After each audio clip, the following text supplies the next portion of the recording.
آئیے اب air marshal عباس مرزا سے پوچھتے ہیں کہ F-20 کے ٹرائلز کے لیے ان کی سلیکشن کیسے ہوئی؟ تو ہوا یہ کہ میں اس وقت تھا امریکہ میں لیڈ کر رہا تھا ایک پروجیکٹ جس کا نام تھا پروجیکٹ کرسٹل.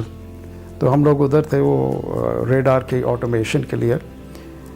تو شمیم صاحب تشریف لائے ادھر ایک آفیشیل وزٹ پہ, اور نارتھروپ والوں نے ان کو دعوت دی کہ جی آپ یہ F-20 جو ہے یہ ہمارے پاس ہے, اس کا پروٹوٹائپ اویلیبل ہے, اس کو آپ اپنے کسی پائلٹ کو بھیجیں اور آ کے اس کو چیک آؤٹ کر لیں, اور اگر آپ کو محسوس ہو تو اس کی بات ہم آگے بڑھائیں گے.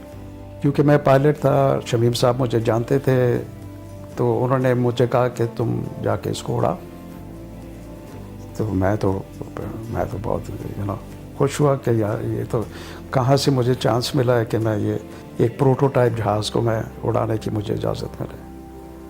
تو پھر ادھر سے نارتھروپ نے ارینج کیا میرے لیے کہ میں جہاں میں پوسٹڈ تھا کیلیفورنیا میں تھے, ادھر سے مجھے صبح سویرے لے جاتے تھے اپنے جہاز میں ایڈورڈز ایئر فورس بیس, جو تقریباً 1.5-2 گھنٹے دور تھا بائی ایئر. روز صبح میں جاتا تھا.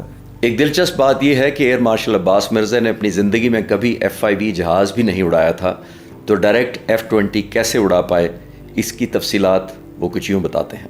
ادھر پہلے مجھے انہوں نے تھوڑا گراؤنڈ سکول دکھایا کہ بھائی یہ آپ نے کہا. پھر انہوں نے کہا کہ بھائی آپ نے کیونکہ نہ F-5 اڑایا ہے تو F-20 جو ہے وہ ملتا جلتا ہے F-5 سے, پہلے ہم آپ کو F-5 کی اور آپ کو چیک آؤٹ کریں گے کہ جی آپ اڑانا بھی جانتے ہیں یا نہیں جانتے ہیں.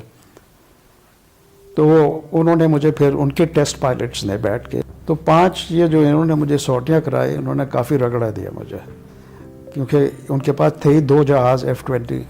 انہوں نے کہا جی پاکستانی آیا ہے اور اس کو ہم ایک نیا جہاز دے دیں, تو پہلے دینے سے پہلے ہم چیک آؤٹ تو کریں کہ یہ اڑا بھی سکتا ہے کہ نہیں اڑا سکتا.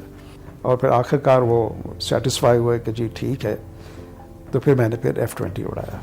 میرے اس سوال پر کہ انہوں نے F-20 کو کن ڈومینز میں ایویلیویٹ کیا, تو انہوں نے کہا ٹیسٹ فلائنگ جو میں کر سکا وہ یہ تھی کہ اس کی پرفارمنس چیک کر سکتا کہ بھائی کتنا تیز اوپر جاتا ہے, کتنی تیز اس کی ریٹ آف ٹرن ہے, اس کی انجن کی رسپانسز کیسی ہیں, اس کی جو ہینڈلنگ ہے ایئر کرافٹ کی وہ کیسی ہے. کہ اس وقت تک F-20 جو تھا نا اس کی ویپن سسٹم انٹیگریشن نہیں ہوئی تھی, اور جب تک ویپن سسٹم کی انٹیگریشن نہیں ہوگی تو آپ جہاز کو صحیح طریقے سے ایویلیویٹ نہیں کر سکتے.